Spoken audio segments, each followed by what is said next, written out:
पापा को क्यों मारा गया है, कारण क्या है एक्चुअली? कर्जा, उसने कर्जा लिया था। फिर जब अमान का जब मर्डर हुआ तो 20 तारीख को मुझे चौकी बुलाया गया कि आपके हस्बैंड का मिसिंग है, ऐसा है, मिला या नहीं मिला। तो मैंने अभी तक नहीं मिला। फिर उसके बाद अभी मुझे ऐसे ऐसे पता चल रहा है कि ये लोग ने मार के चेक दिए। और वो पता नहीं, वो तो बहुत चैलेंज करता था हम लोगों के, तुम जाओ जो करना है कर लो, पुलिस मेरे खिलाफ एक्शन नहीं ले सकती है। और उस टाइम हुआ भी 6 नवंबर में, ये भी हुआ है, हम लोग देख चुके। तो मारने का कारण आपको क्या लगता है? वो पैसा नहीं दे पा रहे थे इसके लिए उसको हाँ, मार दिया? वो पैसा नहीं देता था और मैंने वो उसके डर से भाग जाता था क्योंकि वो उसको बहुत मारता। जब जब वो मारता था तो मतलब वो उसके डर से रह ही नहीं पाता था घर में। मुंबई टीवी, हर खबर सच के साथ। शिवाजी नगर पापा की हत्या में एक नया खुलासा सामने आया है। मैं इस वक्त मौजूद हूँ गोंडी के शिवाजी नगर के रोड नंबर 14 पे। ये वही रिमांड रूम है जहाँ पर पापा को लेके आके मारा गया था नफीस द्वारा, और उसका जो दोस्त था जस्टिन शाकिर वो नीचे रहता था और ऊपर वो लोगों को लाके मारते थे। हालांकि इस पूरे मामले को लेकर पापा की फैमिली वाले हमारे साथ में मौजूद है और पापा के भाई की वाइफ भी हमारे साथ में मौजूद है। आइए पूरा जानते हैं विस्तार से क्या है पूरा मामला। मैम, जो पापा को मारा गया है, आपको इस बारे में कब खबर चली? क्योंकि कल प्रेस कॉन्फ्रेंस किया, आप लोग उधर बाहर आए हुए थे। मुझे 6 तारीख को खबर गिरी। मैं यहाँ पे पहले माड़ा चौकी गई। माड़ा चौकी से मुझे साइन भेजा गया कि आप साइन से किडनैप हुए तो साइन जाओ। साइन में कंप्लेंट नहीं लिए, हमको शिवाजी नगर भेजे, वहाँ का सेक्शन लगता है, वहाँ जाओ। वहाँ वाले कुछ एक्शन नहीं लिए, बोले कि कंप्लेंट लेकर ही आना। फिर मैं यहाँ आई। यहाँ पे आने के बाद पता चला उसको यहाँ पे लाके मारा गया है, तोड़ा है। तो मैंने वहाँ पे जाके बोली कि रिमांड रूम है, ऐसा है। तो पुलिस वाले बोलने लगे ऐसा कुछ होता नहीं है, कोई रिमांड रूम होता नहीं है, तुम लोग मजाक कर रहे हो, ऐसा कुछ नहीं होता है। जाओ वहाँ से, जब कंप्लेंट लेके आओगे तो हम लोग आगे की कार्रवाई करेंगे, वरना नहीं कर पाएंगे। तो पापा को क्यों मारा गया है, कारण क्या है एक्चुअल में? कर्जा, उसने कर्जा लिया था तो उसकी वजह से वो कर्जा तो दे ही रहा था। 5 महीना तो उसको यही घर में रखा था उसने। पहले 5 महीना 1500 रुपया देता था। फिर उसके बाद में फिर भी वो कर्जा बोलते हैं कि कुछ क्लियर नहीं हुआ था। 15% से ब्याज लेता था। ब्याज पे उसने जो पैसा लिया था वो पैसा वो बोलता है कि क्लियर नहीं हुआ। उसकी अम्मी से भी पैसा लिया, मुझसे कितना पैसा लिया, सबसे पैसा लेके भी क्लियर नहीं हो पा रहा। एक्चुअल में पापा ने पैसा कितना लिया था? 70,000 पैसा लिया था उसने? हाँ, ब्याज पे। ब्याज पे? तो ब्याज कितना रुपए लेता था? 15%। 15% ब्याज। जब आप कह रहे कि रोज का वो 1500 रुपया भरता था, तो यानी महीने का 45,000 रुपये होता है। तो उसका ब्याज कम क्यों नहीं है उसमें? तो उससे मैंने पूछा था ये कि जब वो 1500 रुपया देता है तो वो बोलता है कि मैं रूम का भाड़ा, फिर उसके बाद में गाड़ी का शिप काटता और इंटरेस्ट काटता तो उसमें ही खत्म हो जाता उसका 45,000। अच्छा, ऐसा वो बोलता था। और पूछने जाओ तो कि बोलता था तुम लोग मत बीच में बोलो। तो मारने का कारण आपको क्या लगता है? वो पैसा नहीं दे पा रहे थे इसके लिए उसको मार दिया? वो पैसा नहीं दे रहा था और मैंने उसके डर से भाग जाता था क्योंकि वो उसको बहुत मारता था। जब जब वो मारता था तो मतलब वो उसके डर से रह ही नहीं पाता था घर में। वो डर बहुत था उसके दिल में क्योंकि वो उस तरीके से मेरा मतलब क्या है, जैसे अभी पापा का मर्डर नवंबर में 5 तारीख या 6 तारीख को हुआ। तो आप लोगों को इतनी देरी से, मतलब अभी कल मामला दर्ज हुआ है उस चीज को, क्योंकि पुलिस को जब एक क्लू मिला उसके बाद में पुलिस ने मामला दर्ज किया, तो इतनी देरी किस लिए? 3 महीना क्यों रुकना पड़ा? जब हम लोग वहाँ गए थे तो नफीस खान ने क्या बोला था कि मैं उसको हैदराबाद भेजा काम के लिए। तो हम लोग को एक था कि हैदराबाद में होगा तो कहीं ना कहीं से पता चलेगा। फिर जब अमान का जब मर्डर हुआ तो 20 तारीख को मुझे चौकी बुलाया गया कि आपके हस्बैंड का मिसिंग है, ऐसा है, मिला या नहीं मिला। तो मैंने अभी तक नहीं मिला। फिर उसके बाद अभी मुझे ऐसे ऐसे पता चल रहा है कि ये लोग ने मार के चेक दिए उसको।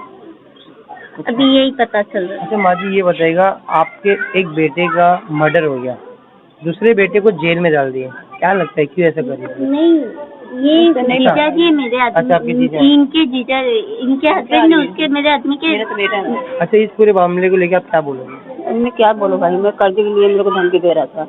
गया, मैं पैसा दे दी तो बोला तुम पैसा भी नहीं मिला। पैसा तो भाई पैसा तो मैं दे दी, वो तो मेरे हाथ में नहीं मिला।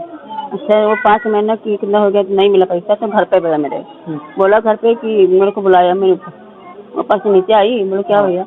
बोला पापा कहाँ है? तो उनको नहीं मालूम भैया, हमको नहीं मालूम। तो कहाँ बता दो कि हाँ मेरे घर पे रहता है। मुझे नहीं मालूम। तो बोला ठीक है, उसको ढूंढ के रखो, नहीं तो मैं जो है मार डालूंगा। घर वालों को सबको नहीं लग देगा ढूंढ के। उसने धमकी दिया तो आप लोगों ने पुलिस स्टेशन में कोई कंप्लेंट नहीं, हमको नहीं सब मालूम रहा भैया कि सब हमको ये हमारे साथ में से करेगा, धोखे से किया ना। और पैसा जो कर्जा रहा मैं दे बोला तो ना पैसा बताया, 1,20,000 बताया। तो 1 महीने टीम दिया। फिर मैं यार मेरा आदमी हर बार से कर्जा लाई दिए 25,000 दी। 25,000 देने बाद मैं और तो माफ करवा ली, रोज आके माफ करा मेरे को, क्योंकि मुझको ही नहीं मालूम भाई कि मेरे साथ, मेरे बेटे के साथ में ऐसा क्या करेगा, ये सब बात। तो जैसे आप बोल रहे थे 5 महीने से वो इधर ही आके रहते थे। हाँ, 5 महीने उसको इधर ही रखा था। जब वो 5 महीने के भीतर में उनको कोई ऐसा हरासमेंट कभी करे नहीं, मारे नहीं, वो उसके पास रहता था ना, तो हाँ। कभी अगर मतलब डेली का उसको पैसा दे रहा था तो वो उसको कुछ नहीं बोलता था, अगर एक दिन भी पैसा नहीं देगा तो मारता था। तो वो डेली उसके डर से कमा के दे रहा था। फिर जब लास्ट टाइम मेरे बच्चे जून में एडमिट हुआ हॉस्पिटल में, तो वो मेरे बच्चे से मिलने आया था। हाँ। तो वो उसके डर, उसने उसको राजौरी हॉस्पिटल में देखा तो वो उसके डर से जा ही नहीं रहा था, मतलब यहाँ नहीं आ रहा था कि वो मुझे बहुत मारेगा, क्यों गया बच्चों से मिलने बोल के। अच्छा। तो बच्चों से भी नहीं मिलने देता था। यानी वो 70,000 रुपए देके उसे अपना गुलाम बना लिया। हाँ, गुलाम बना लिया था कि वो औरत बच्चों से नहीं मिलने देता था। जब मेरा बच्चा गिर के सर फट गया था मई में, तो भी उसने नहीं भेजा था। फिर लास्ट टाइम जब मेरा बच्चा हॉस्पिटल में एडमिट हुआ तब उसने भेजा नहीं, ये छुपके से आया। हाँ। जब देखा उसने तो वो डर के मारे वो उधर से भाग गया। तो मैंने उसको 15 दिन मेरे घर में बंद करके रखी थी, मतलब बाजू के घर में उसको छुपा के रखी थी। फिर उसको पता चला कि ये इधर चेंबूर में, तो वहाँ से उसको उठा के लेके आया, उसको मारने लगा, बहुत मारा उसको उस टाइम भी। तो हम लोग ने उससे टाइम दिए, हाथ पैर जोड़े उससे कि रुक जाओ भाई, जो भी है पैसे का हम लोग करते हैं, लेकिन मारो वीरो मत, जो भी है हम लोग ने समझाए बुझाए। तो फिर वो वापस लेके गया, बोला ठीक है मैं इसको रखूंगा, मेरे पास जैसी कर्जा नहीं लोगा मैं छोड़ दूंगा।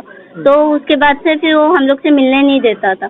फिर वो अगस्त में जाके ना वो बाहर चला गया, वो बोला मैं इतना मार नहीं खा सकता तो मैं बाहर जाके रहूंगा। हाँ। तो वो बाहर रहने लगा, अगस्त से बाहर चला गया था, तो कांटेक्ट में था वो। फिर नवंबर से उसका कांटेक्ट एकदम से बंद हो गया। 4 नवंबर को जब से उसको उसके पास गया, जब से कांटेक्ट एकदम ही बंद हो गया, जैसे ना कॉल मैसेज कुछ नहीं। तो उसके बाद से हम लोग 6 नवंबर को जब गए उससे पूछे तो वो बोला कि हैदराबाद में मैंने उसको काम के लिए भेजा। तो हम लोग को ऐसा लगा कि फोन उसने रख लिया होगा कि आज नहीं तो कल वो कांटेक्ट करेगा। इसके लिए हम लोग भी थोड़ा शांत थे, हम लोग भी इंक्वायरी कर रहे थे, तो कुछ पता नहीं चल रहा था उसका।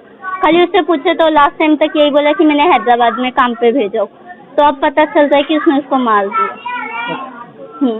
मारा है। पुलिस की एक लापरवाही की उससे एक और खून हो गया, हम ऐसे बोल सकते हैं। अगर पुलिस पापा के अगर उस टाइम पे पापा के टाइम पे ही अगर कार्रवाई होती तो अमान की जान नहीं जाती। मैं इतना ही बोलूंगी कि अमान की जान नहीं जाती। अगर उस टाइम पे पापा की कार्रवाई हो जाती तो अमान की जान नहीं जाती। अच्छा। और पता नहीं कितने खून हुए, लेकिन मुझे अमान का पता है। यहाँ वो क्यों दौड़ा रही थी? मतलब वहाँ साइन से उसको लेके गया है, तो वो लोग बोल रहे साइन में जाओ, साइन से कंप्लेंट लेके आओ। साइन में जब गए तो साइन में बोल रहे वहाँ की सीसीटीवी लेके आओ, कंप्लेंट लेके आओ। तो हम लोग को कोई सीसीटीवी नहीं देने वाला है। सीसीटीवी पुलिस वालों को ही मिलेगी, हमारे को नहीं। अभी रात के 3 बज गए, अभी सीसीटीवी कोई नहीं देगा। दूसरे दिन मॉर्निंग में गए तो मैडम नाइट में आओ। तो मैडम नाइट में गए तो नाइट में मैडम बोलती है कि तुम वहाँ से एक कंप्लेंट लेके आओ, वहाँ से कॉल करने बोलो। यहाँ के लोग बोलते कि हम लोग यहाँ से कुछ नहीं कर सकते जब तक साइन से कंप्लेंट नहीं आएगी। यही बात हुई थी। अच्छा, इस पूरे मामले में आपके हस्बैंड को भी अरेस्ट किया गया है। आपके हस्बैंड का और पापा का क्या रिश्ता बिलोंग रहेगा? वो जीजा है, मेरे हस्बैंड बड़े हैं साड़ू है, वो छोटे थे लास्ट नंबर से। अच्छा, तो इसमें ये आपके हस्बैंड के ऊपर आरोप ये लगा है कि आपके हस्बैंड ने उनको उधर बुलाए थे। ये आरोप कितना सच्चा है? किस लिए बुलाए थे? क्या उनको पता था इस तरीके से वो पापा की हत्या करेगा? उनको ये थोड़ा भी नहीं पता था, थोड़ी भी खबर नहीं थी। हमेशा टक्की घर पे आता था, सब सेटलमेंट करता था। सिर्फ सेटलमेंट के इरादे से ही उन्होंने बुलाया कि सेटलमेंट हो जाए ताकि वो अपनी फैमिली के पास वापस आ सके, क्योंकि पापा बहुत टाइम से बाहर भाग रहा था। उनको नहीं पता था कि आगे जाके क्राइम करेगा टक्की या कुछ भी। और टक्की घर पे हमारे खुद आता था, वो टॉर्चर करता था मेरे हस्बैंड को कि पापा कहाँ है बता, क्योंकि पापा तेरे से ज्यादा क्लोज है, जो भी है तुम लोग रिश्तेदार है, तुझे ही पता है, तू पापा का पता दे। वो हमेशा शिप भी गाड़ी की देने जाते थे, तभी भी वो 2-2 घंटा खड़ा करके रखता था, पापा का पता बता। घर पे रात को 3-3 बजे दरवाजा ठोकता था वो। अच्छा, यानी आपके हस्बैंड को भी हरासमेंट करता था? हाँ, वो हम लोग घर पे सबको आगे बोल के जाता था कुछ भी, हस्बैंड को नहीं, सबको। कार्रवाई क्यों नहीं करते थे? और वो पता नहीं, वो तो बहुत चैलेंज करता था हम लोगों के, तुम जाओ जो करना है कर लो, पुलिस मेरे खिलाफ एक्शन नहीं ले सकती है। और उस टाइम हुआ भी 6 नवंबर में, ये भी हुआ है, हम लोग देख भी चुके हैं। अगर उस टाइम पे एक्शन होता तो शायद ही कुछ तभी पता चल जाता पापा का भी, क्योंकि जैसे 5 तारीख को बोल रहे मर्डर हुआ तो 6 तारीख को ही हम लोग चौकी में थे। एक आरोप आपके हस्बैंड के ऊपर ये भी है कि उसने 5,000 रुपए लेकर तो पापा को बुलाया था। ये आरोप कितना सच है? ये आरोप पूरा झूठ है। अगर उसने 5,000 दिया होता, उसके पास सबूत हर चीज का होता है, टक्की हर चीज का सबूत रखता था।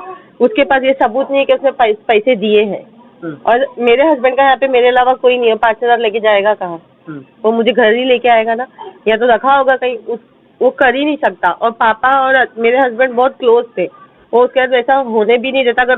अगर वारदात की जगह पे भी होता ना, वैसा होने नहीं देता। यानी आपके जो हस्बैंड थे वो सेटलमेंट के लिए उससे लेकर गए थे, जिसके बाद में तक्की ने कुछ बहला फुसला के आपके हस्बैंड को भेज दिया और बाद में पापा को इधर लेकर आके रिमांड रूम में लाके मारा। कहाँ पर आपके हस्बैंड उसको कहाँ छोड़ने गए थे पापा? साइन में मिले थे वो लोग। साइन में वो लोग बैठ के बात कर रहे थे। उसके बाद अकील, टक्की और मोगा, ये तीनों ऑटो में आए। क्या कुछ बात हुई थी आपके हस्बैंड की, टक्की की और पापा की?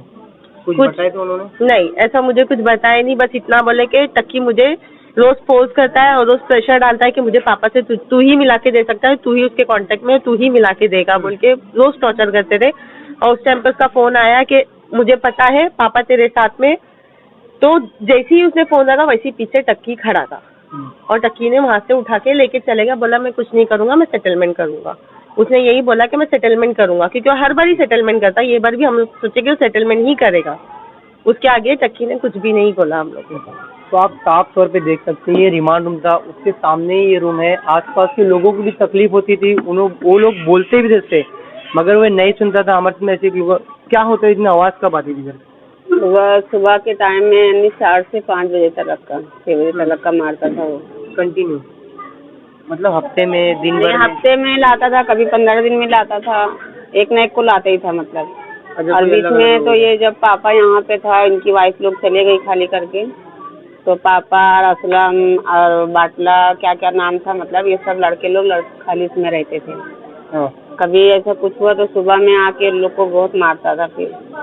फिर भी कितने महीने तक का यहाँ पर था? कितने लोगों को मारा रहेगा आपके हिसाब से? क्योंकि आप सामने रहते हैं, आवाज बहुत आती थी, आप बोल रहे थे। कम से कम 4-5 लोग को लेके आए। कम से कम 4-5 लोग इधर लेकर मारता? तो किस चीज से मारता था, कुछ आपको पता है इस बारे में? नहीं, अब वो तो अंदर जाके मैं नहीं देखी कुछ, लेकिन आवाज बहुत चिल्लाने की आती थी। तो आप लोग ये चाली में रहते हैं, आप लोग ने कभी इसे मना नहीं किया इस तरीके का? उसी दिन मना करी जब पापा का मैं ऐसा देखी ना, तो मैं मना करी। फिर बोला जो हमारा कर्जा है वो कर्जा दे रहे आप लोग, तो हम कहाँ से लाएंगे, गरीब इंसान कर्जा देंगे किसी का। अच्छा, तो वो आप लोग को ये बोल के यहाँ मत मारो पीटो, जो तुम्हारा मैटर है तुम अपना जहाँ लेके जाना है वहाँ जाओ। अच्छा, जिस दिन उसने पापा को मारा उस दिन आप कहाँ थे और कितनी आवाज आ रही थी? आपने कहा जो रूम मालिक है उनको कभी शिकायत करी इस बारे में? नहीं, वो रूम वाला भी जो साथ में है अभी अंदर, वो ही साथ में था उनके। हम यही सोचती हूँ, यहाँ से खिड़की से आवाज जाती है घर में चिल्लाने की, तो मैं उठ के आती, खाली मैं रहती, मेरी लड़कियाँ रहती हैं, तो मैं जानती हूँ इतना हरामी, इसके लिए मैं कुछ ऐसा मतलब बोली नहीं कभी। कहीं ना कहीं आप जो नफीस उर्फ तक्की का दहशत देख सकते हैं इस पूरे चाली में था। कोई भी अगर उनके खिलाफ आवाज उठाता था तो उन्हें मारने पीटने की धमकी देता था। तो जो कर्जा लिया है कर्जदार से कर्जा मांगता था। तो एक सवाल ये रहेगा आपसे कि इस पूरे मामले में और कितने लोग अभी तक जो मिल नहीं पाए? जैसे आपके हस्बैंड का 3 महीने का पता चला है, अभी और कुछ लोग ऐसा आपके कांटेक्ट में? एक लोग है, ये एक और है, ये असलम, वो नहीं मिला है। असलम नहीं मिला? हाँ, असलम नहीं रहते हैं? हाँ, असलम भी यहीं पीछे गली में भाड़े पे रहता था। वही अभी वो लोग कहाँ गए वो तो मुझे इतना नहीं पता, लेकिन वो भी गायब है, मुझे पुलिस वाले ऐसा पूछते। ठीक, तो साफ तौर पे आप सुन सकते हैं किस प्रकार से पूरी तरह से एक फिल्मी स्टाइल में ये पूरी इसी वारदात को अंजाम देता था। इसके दिल में जरा भी पुलिस का खौफ नहीं, कानून का खौफ नहीं, किसी का खौफ नहीं था। वे यहाँ पर लाके लोगों को मारता था और पैसा वसूलता था। जो पैसा नहीं देता था उन्हें 4 से 5 घंटे लगातार मारता था और पापा को इतना मारा कि उसकी हत्या हो गई। अगर पुलिस पापा के टाइम पे ही ध्यान देती, घर वाले की कंप्लेंट लेती, तो जो दूसरा मर्डर जनवरी में हुआ है वे मर्डर नहीं होता था। अब देखना ये रहेगा कि इस पूरे मामले में और कितने मर्डर की गुत्थी सुलझती है। कैमरा पर्सन अज़ा के जैन से मुंबई।